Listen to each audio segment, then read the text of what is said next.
Hey everyone, thanks for tuning in again to the How to Life podcast. I am Dr. Laura Jaggett, your host, and it is my goal every week to bring you some good information, some inspiring stories, and some soothing words to help you get through some of the mystery or unknowns of adulthood and help you learn how to better yourself. Today is a topic that probably everyone can relate to. How many of us procrastinate? How many suffer watching the minutes pass by until the 0 hour is upon us before we snap into action? And how many, after getting away with it, swear we'll never put ourselves in that position again, but yet we do? It's such an uncomfortable and demoralizing loop, isn't it? But good news, there are skills and tools you can learn to help yourself end this unpleasant roller coaster ride. Diann Wingert is my guest today, and she is a psychotherapist turned coach who helps others who have big dreams, but who struggle with focus, direction, and sticking with a goal all the way to the finish line. She specializes in women with ADHD, and she has ADHD herself. So if you have ADHD, or you think you might, or if you just have been beating up on yourself for not being organized and focused, then Diann is going to shed some happy light on you. Here's the truth. You are not broken or lazy or irresponsible or less than in any way. You just need some mentoring and some tools. Diann has learned and now teaches others how to tame distractions, find their focus, and finish what they start. The tools and techniques she's about to speak of apply to everyone who's having trouble following something through to completion, whether you have ADHD or not. Please enjoy this great episode. I think it's going to bring a lot of soothing and empowerment. Hi, Diann. Thank you so much for joining me on the How to Life podcast. I've been really looking forward to this. Please introduce yourself. Tell us a little bit about you. Okay, my name is Diann Wingert. I am new to the flaming city of Portland, Oregon. Been living here a little over a year, although I'd been in Los Angeles my entire life up until that point. My expertise is in adult ADHD. So I like to say that I take people who are driven but distracted and turn them into ones that are focused, fired up, and flame retardant. I like that. Here's some more F's that I want to talk about. Focus, follow through, and finish. Yep.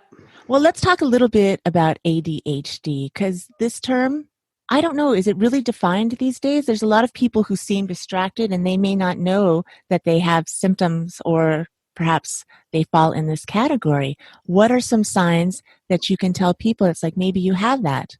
Yep. It's my favorite thing to talk about because the truth is, right there in the 4.5% mark of adults are officially, and I prefer the term identified as opposed to diagnosed, because diagnosed has all that yucky stigma stuff attached to it. Mm-hmm. But about 4 and change percentage of adults would meet the criteria for ADHD and know it. However, in my experience and opinion, there's probably at least double to triple that many who would meet the criteria but don't know it. Now, they know something's different about them, and they probably have a lot of ideas about what that something is, but they don't necessarily know it's ADHD. So let me do a little myth busting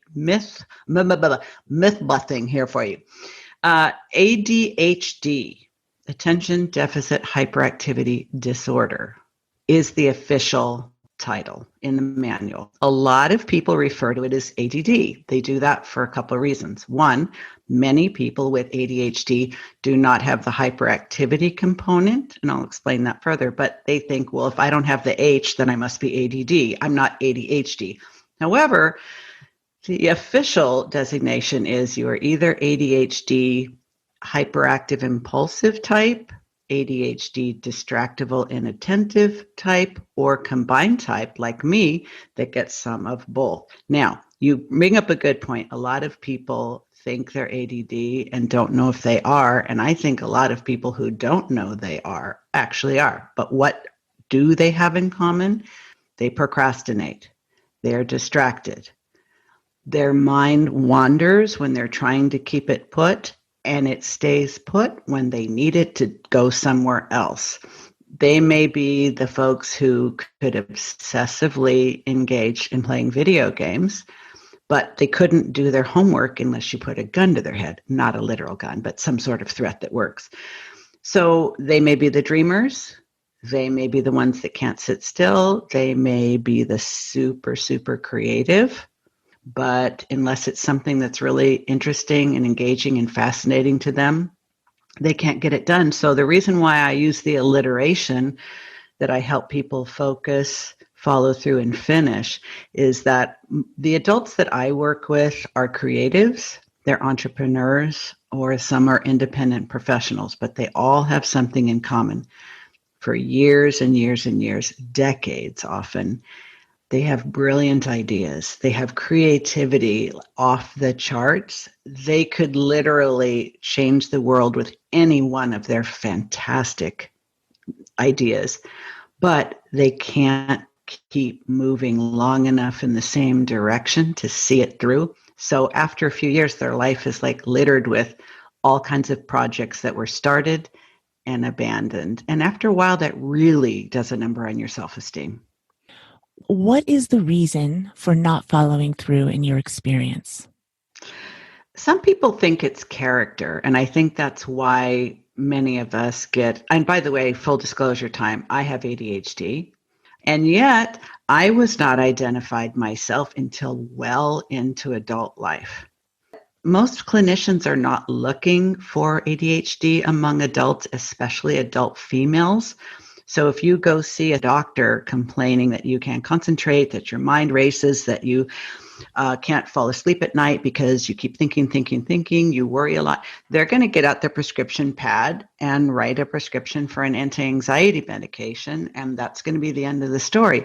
They're not going to pull back the covers, so to speak, and discover that it's actually the inability to maintain focus on the desired area of interest long enough. And this is not a character defect. It is a brain chemical problem, dopamine to be specific. Lots of people hear about serotonin and dopamine.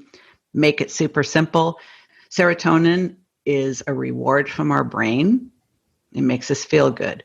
Dopamine makes us want to continue what we're doing. So even if something's very satisfying, very exciting, if it's not hitting your dopamine switch continuously, you'll inexplicably lose interest and go do something less interesting, which makes no rational sense to anyone, including the person themselves. But most of the people that I've worked with are so smart, and I mean really smart, brilliant, original, creative. They can see patterns and connections in things that other people couldn't even see if you pointed it out to them and connected the dots. But if they can't finish what they start, it's super frustrating. And the saddest part of all is I think these are the people that can be most likely to change the world. But if they don't believe they can see anything through, they start setting their sights lower and lower and lower and hold themselves back from what I think their true potential is, because the disappointment just gets too heavy after a while. And now they've sort of created this habit. They've set up these patterns. It's such a good point, Laura. I'll tell you something. When I first met my husband, one of the things he was taken by is that I was always coming up with these ideas like, oh, you know what I just thought of? Or, hey, well, I was going for a walk, or while you're in the shower, while you're driving your car, while you're riding your bike. Usually this is a clue for those that are listening and think, could this be me? You have a lot of your best ideas while you are in motion. Doing something else, by the way. You're not trying to come up with ideas, but maybe you're riding your bike, maybe you're going for a walk. I always had my best ideas in spin class. But as soon as I had the idea, Laura, all the excitement of experiencing the idea and all its magical glory was experienced right then and there. I didn't feel the need to act on it because that sounded like work and not fun and not easy and not spontaneous. And then I always thought, I'll have another one. I'll do it when the right one comes along. Well, after quite a few years, I realized any one of them would have been the right one. I took them for granted. I overestimated the amount of work that would be necessary to follow through and finish.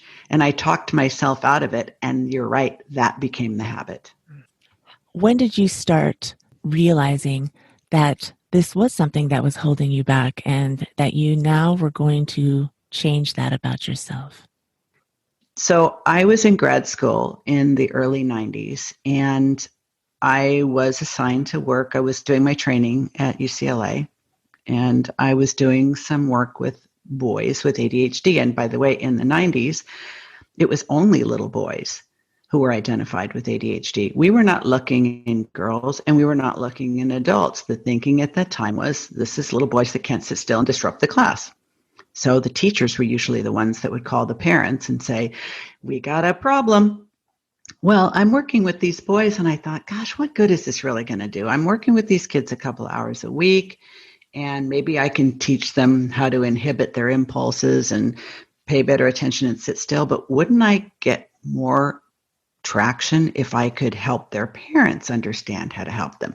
So I asked my professors and my supervisors, would it be okay if I started meeting with the parents and maybe had a group for them too? Well, one thing led to another. I ended up doing my master's thesis on the question of whether or not ADHD persists into adulthood. Because once I started meeting these parents, I was like, holy cow, I got news, people. I think some of these moms have it too. Well, I got shut down, but I just saw what I saw. And I said, well, when did you think your child was having trouble? Most of them said, I didn't. The school called and kept complaining. We just thought he's just like me. And once I'd heard that from like 3 or 4 different parents, I was like, I think I'm onto something. Well, here we are many years later. And as of, I think it was the year 2000, ADHD in adulthood is now in the manual. But let me be very clear. If you are an adult and you have ADHD, there is no such thing as adult onset. You did not acquire it in college. Mm-hmm. You did not acquire it when you hit the workforce or when you had your first child or when you graduated from high school or any other turning point. It's just that as life goes along and we start taking on more responsibility and we get further and further away from all the structure, supervision, and support that we get in school and oftentimes in the home in childhood, the inability to see things through becomes more problematic. I first started questioning whether this might apply to me in grad school because I would see traits of myself. Many years later, and I became a psychotherapist, I have identified many adults and many children with ADHD over my career. But my own diagnosis did not come until 4 years ago. And that was after quite a bit of life because it was still thought if you can keep it together well enough to finish school, go to advanced education, hold down a job, raise a family, nobody thought, where's the impairment? Because it's not enough to have symptoms, you have to have impairment. But nobody knew how hard I was struggling and how much I was what I call passing for normal. I just covered up a lot and I didn't let people get to know me well enough to know just how much I was struggling. And what were some of the symptoms of your struggle? Well, in addition to the difficulty sticking things through, procrastination, it affects 100% of people because you're waiting for that desire to kick in. You're waiting for that thrill to kick in. You're waiting. And if you don't have a desire or a thrill, then what you get is adrenaline. That will force you to sit down and do it. So I went to a very prestigious university. I never studied for any exam or even wrote a term paper till literally the night before. Perfectionism is another trait. We are always able to see the gap between what is and what could be. And so when we see that this could be better and that could be better, we have a really hard time ever feeling like anything we do is enough and just leaving it alone. Memory is also a problem. You can have a fascinating conversation with someone and then turn right around and not only forget their name or what you were talking about, forget that you ever even had the conversation. that is frustrating because you start thinking, am I stupid or do I just not care? You got to admit it. When you see someone who can literally perform like a superstar with very little preparation, almost no sleep, and then they'll turn around and get lost on their way to where they parked their car an hour ago. And it doesn't make sense. It is a true paradox unless you really understand that it is the brain that is different, not less than. I do not believe it's a disorder. I do not believe we are deficient. I believe it's like a Mac versus a PC. It is a different operating system, but we have to be allowed to do things our way, because when we try to do things the way a neurotypical does them, and that is the term for people who don't have a brain difference. They are neurotypical. I don't use normal or average, but they're typical. And let's face it, the brain that most people think they should have is the neurotypical brain, because like 80 to 90% of people do have one. So if you don't, you're an outlier. And that can mean a misfit, a weirdo. I can't tell you, it's heartbreaking how many people have told me that they feel broken, less than, inadequate, and sometimes like a victim, which can really take over your whole identity if you allow it to. Which does not serve you at all. But Nope. really, you just need to learn the skill set that works for your brain. How did you learn how to reel it all in? And how do you teach others to do this? I think what I'm about to say will be beneficial to honestly anyone listening, whether they have ADHD or they are simply a human being living in this modern world, because the digital world that we live in is one that has impacted everybody's attention span for the worse.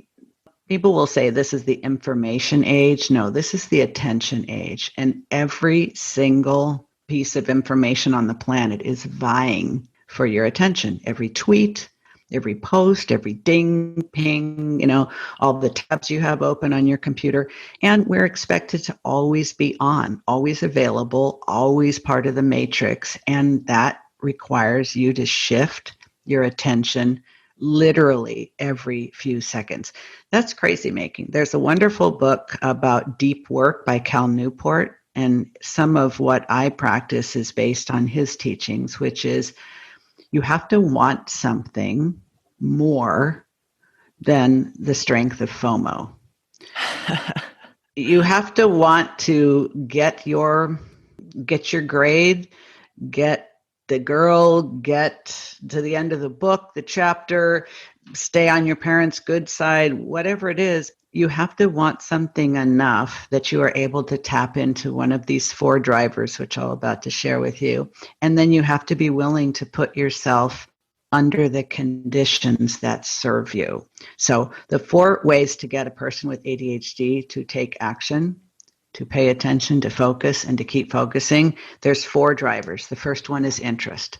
When we're really interested in something, we'll pay attention. In fact, we can go into hyperfocus. If you're really interested, really curious, really fascinated, really intrigued, really engaged, if something really floats your boat, that's your number 1 driver, and it is the strongest. So the best advice I could ever give to a young person with ADHD: find the thing that you love so much, you would do it for free. And if you can create any kind of a career around that, you'll never work a day in your life and your ADHD will be negligible. The second driver is challenge. Challenge could be thought of as it has to be hard enough to grab a hold of your brain and not let go. Sometimes it's challenge equals competition. It's because you want to get someone's attention, or you want to maintain a certain GPA, or you want to beat your previous personal best, whatever it is. So interest is number 1 and the strongest. Challenge or competition is number 2. And sometimes it's just a matter of other people telling you you're never going to amount to anything, and you use that to challenge yourself.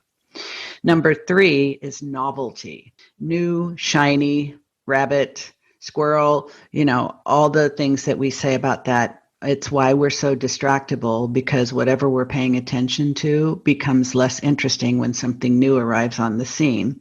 And that's why we have to be willing to put blinders on, noise canceling headphones, a quiet room, put your phone somewhere else, turn it off. These are the types of things. And if you don't have any of those things available to you, what you will resort to, and it can become very habit forming, is urgency. Urgency is the lowest driver on the list. It's what many of us have come to lean on like a crutch when we haven't taken the time to find out what challenges us, what excites us, what looks shiny and new to our brain, even though it isn't. We will do things at the last minute. And that eventually, even if you get away with it, because I got away with it, I graduated cum laude from UCLA. I got away with it. But it caused so much stress and massive dose of imposter syndrome, which is anytime I ever achieved anything, I always felt it was luck and I was going to be found out and humiliated and everything was going to be taken away from me.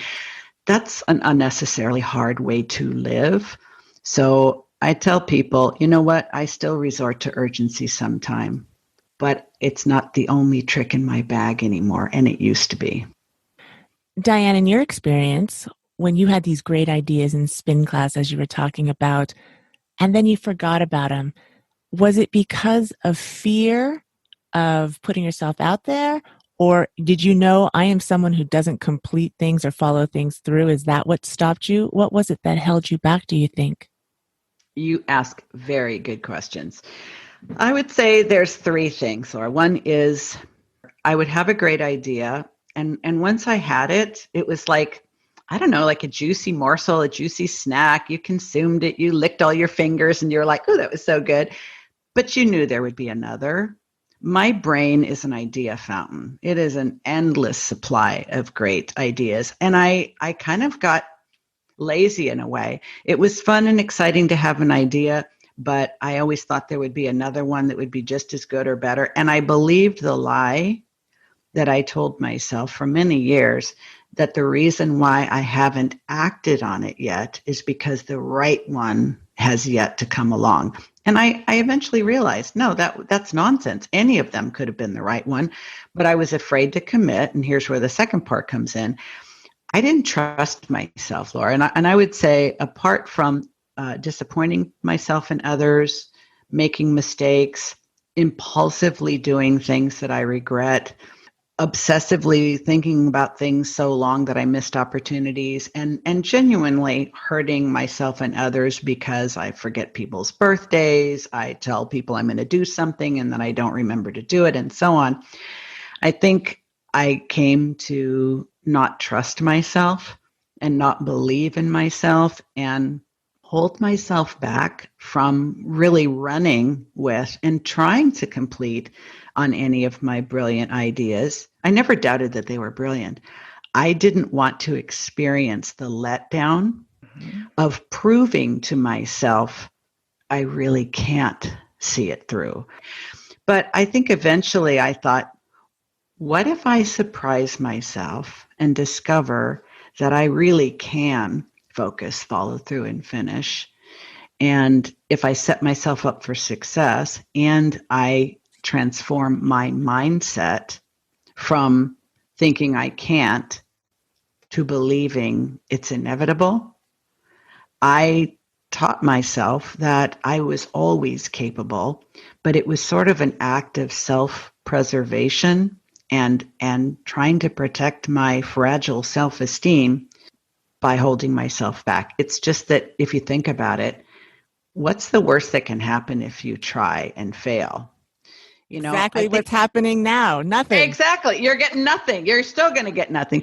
Someone recommended a book. I don't remember the exact title, but basically they said that, there was a person who spent like 2 years interviewing people who were literally on their deathbed and asking them about how they felt about their life. And, now that they're at the end of it, what are their thoughts? And is there anything they would change and so forth?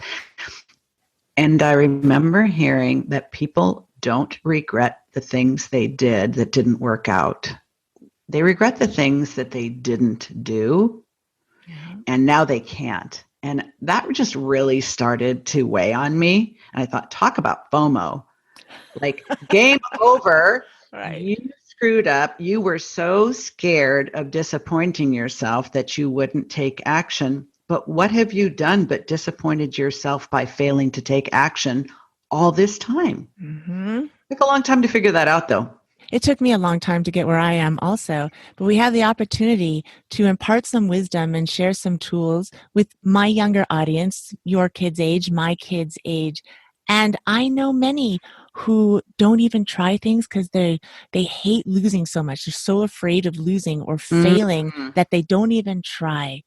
What would you say to someone who has a great talent, a great something to give this world, but you're afraid to do it because of fear of failure? I know that I'm not the first person to say this, but I have adopted the mindset that there is no failure. There is either success or experience. Agreed. But listen, anything you're doing for the first time, you have no idea how it's going to turn out because you've never done it before. So, what have you got to lose from deciding that every step you take puts you in the no-fail zone? You will either get confirmation that you're moving in the right direction, or if you really don't like where you are, you can always do something different. But it's a great way to ruin your life by standing in place and thinking failure is the worst thing. You fail by not moving. Beautifully said. You fail by not moving. And I think intrinsically people know that. Just take a small step. You don't have to know how you're going to get there. Just take one step at a time. See where it takes you and then decide where the next step is going to be. Pretty soon you've taken a handful of steps and you are further along than you ever thought that you would be. Well, you're speaking my language, Laura, and I would say two things I want to share also this is making me think of. One is I do think that compared to our generation, the young people today have more pressure to be perfect, if you will. I think I like social media. I use social media. I think that the internet and social media have opened up the possibility of connection in a way that never has been experienced in human history. It's fantastic, but it is not without risk. And I think when you do not realize that social media can literally make your self-esteem a moving target every time you open the app, some of the clients that I've worked with, the first step they had to take in order to make progress was to delete their Instagram. And the reason why is that they were literally so addicted to checking, but we tracked and monitored it. Their self-esteem, their self-confidence, their anxiety and depression were all directly tied to how often they checked Instagram and the thoughts they had while there. They were comparing themselves and always feeling less than. But most of what's on there isn't real anyway. So if you want to feel good about yourself, go into social media for a specific purpose and get out as quickly as possible, because the more you linger, the more your mind wanders, and it usually doesn't take you to a place where you feel really good about being you. I think I had one other thought. Go ahead. Did I forget it though? See, here we go. This never goes away, by the way, this whole ADD thing. It seemed like a really good idea at the time, but maybe I'll come up with it later. So sorry about that. Well, continuing on, finishing. How does it feel to finish a project, Diann, when you didn't think you could do it or you have never done it in the past? What can we all look forward to? Well, I'll tell you what I discovered was that I was able to finish things. Obviously, I finished high school, I finished college, I finished graduate school. But what I realized is in order to be successful at finishing, I had to get really honest with myself about the conditions that I required. And something that many people with ADHD have, in fact, I would say almost all, we need structure, although we really don't like it. And we need accountability, but we don't like that that's the case. Oftentimes we're very goal-oriented, but we don't know how to create the structure, and we don't know how to reward ourselves, and we don't know how to hold ourselves accountable. So what I did just this year, as a matter of fact, I decided, I've been trying to launch a podcast for 2 years now, trying in quotation marks, meaning finding all kinds of reasons why I wasn't ready and it wasn't the time and I didn't have the right show art or the title or what was I going to say, how long would it be, and so forth. I had the opportunity to join an accountability challenge. It was 4 weeks. It was in March. And it was public, even though it was a bunch of strangers I didn't know. We all signed up on this platform, and everyone said at the beginning of the challenge, in 4 weeks, I will have, and put it in the past tense.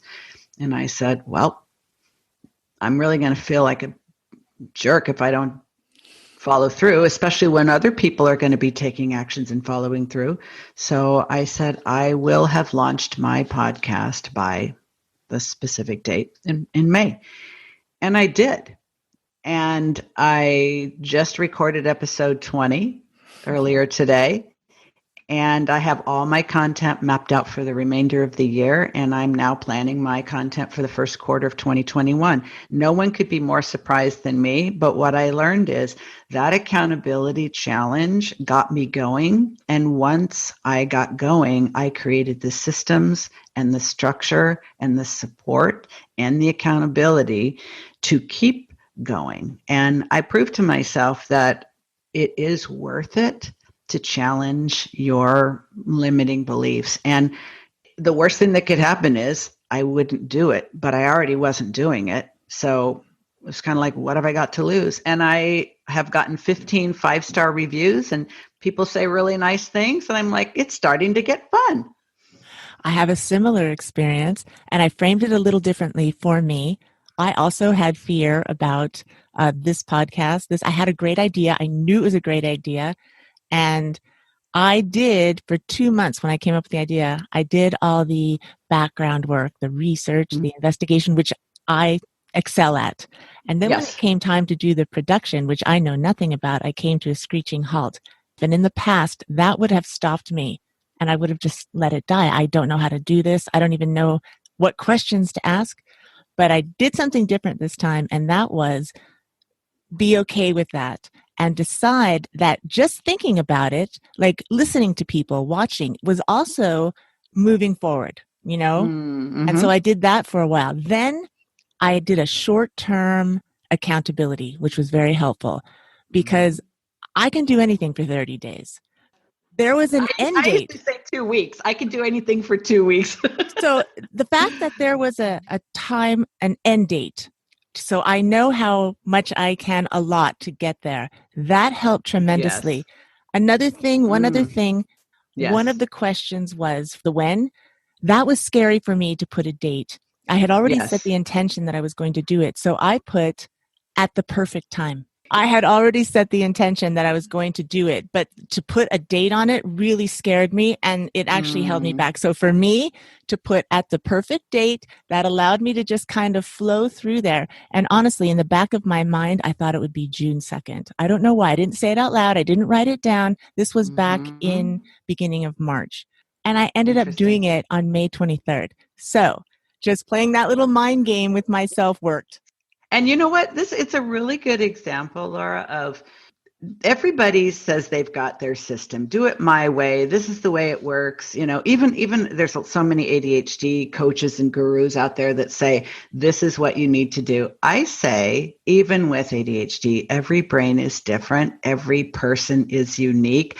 And if, just like the no fail idea, every single tool, strategy, tip, piece of advice, treat it as an experiment and an adventure. Like I needed that firm date in front of others because I needed this social pressure and not wanting to, disappoint myself in front of others. You knew that putting a date would stop you in your tracks. So no matter what anyone says, do this, do that.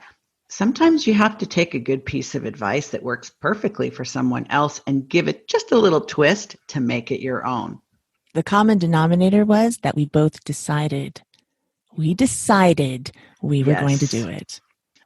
And I think that the deciding, I have some different ideas about a lot of things. And one of them is confidence. A lot of people will tell me, well, I'm not doing this or that because I don't have the confidence. And I realized that what most people think is that confidence is almost like a reward for a job well done. I believe that confidence is a skill and a choice, and that we can actually train ourselves to be confident and to feel confident. And the more you train yourself to think like a confident person, the more you will be able to say, what would a confident person do in this situation? And then do that regardless of, you might feel anxious, you might feel worried, you might, think you're going to be found out as a fraud, but you can still take the action. And 99% of the time, you will be very pleased with the result, because the brain doesn't know the difference between what you actually believe and what you're pretending to, which I think is actually quite amazing. I do too. So don't be discouraged if you are young and you feel insecure. You will always have feelings of insecurity, no matter how old you are. I can attest to that. Me too. Mm-hmm. And I remembered what I was going to say. I will tell myself there are only two states in nature. There's growth and there's decay. It's like if you're not growing, you're decaying. Now, growth looks very different for very different people. Listening to this interview is an opportunity and an invitation to grow, because we are stuffing your brain full of all kinds of wise advice from people who've lived a little bit and made a few mistakes and learned a couple things along the way. And most young people don't want to hear it from their parents, but they'll hear the very same information from someone else's parents without flinching. So let us be that alternative adult role model who would tell you the same thing you don't want to hear mom and dad say. This was such good information and such a fun interview, and I hope it resonates with some of you out there in the audience. Diann, how can people find you? Well, first of all, you have to be willing to spell a common name in an uncommon way. I'm Diann Wingert, and my name is spelled Diann. Last name is Wingert, so my website is Diann Wingert Coaching. And I have a podcast you heard me talk about, which is The Driven Woman. And it is for ambitious females who are falling short of their goals, who want a dose of inspiration. Those episodes are about 10 to 15 minutes long, and all kinds of good free information on my website. You can get the email, blog, and all that good stuff if what I have to say sounds like stuff you want to hear more of. I'll put all of this in the show notes so everyone can find you without a problem. Thank you very, very much, Diann, for stepping up today and joining in and sharing your wisdom and knowledge. We're very grateful. I enjoyed it. She is awesome. I love her honest, straightforward approach. Make sure you check out her website and get some of the free info and goodies and motivation that can help you start your process of learning how to get it done. I love how many of the topics discussed on my previous podcast overlap and cross-reference each other. Diann spoke of so many things that can contribute to procrastination and lack of focus. And if you'd like to hear some more on these topics, I recommend checking out Episode 9, The Wisdom of Procrastination, Episode 17, Overcoming Fear, Episode 19, Social Media Breakup, and Episode 23, How to Tune Out the Negative Talk. And do you see a recurring pattern here? A lot of this is all tied together, but that means that you can knock out some of this stuff in many areas with the same tools. I'll list all the contact info for Diann Wingert in this episode's show notes, howtolife.com/024. I would love to hear your thoughts about this show and your own personal experiences regarding this topic. Let me know. You can send an email to drlj@howtolife.com or go to my website, howtolife.com, and leave me a voice message. Also, all of the podcasts and Mominars are housed there, so you can watch or listen to them there if that's easier for you. But if you're listening on Apple or any podcast platform, if you would kindly hit that 5-star rating before you sign off, I would greatly appreciate that. It really does go a long way in helping the How to Life podcast get more recognition and reach more people. And if you're really feeling some love, please leave a positive review, which is even better. Thank you so much for spending some of your time with me today. I will be back next week with more great information. Enjoy the rest of your week. Know how awesome you are and that anything that's missing right now can be attained. You're learning. We're all learning. And you're doing just fine. You're doing great. There is nothing to worry about. All is well. You got this.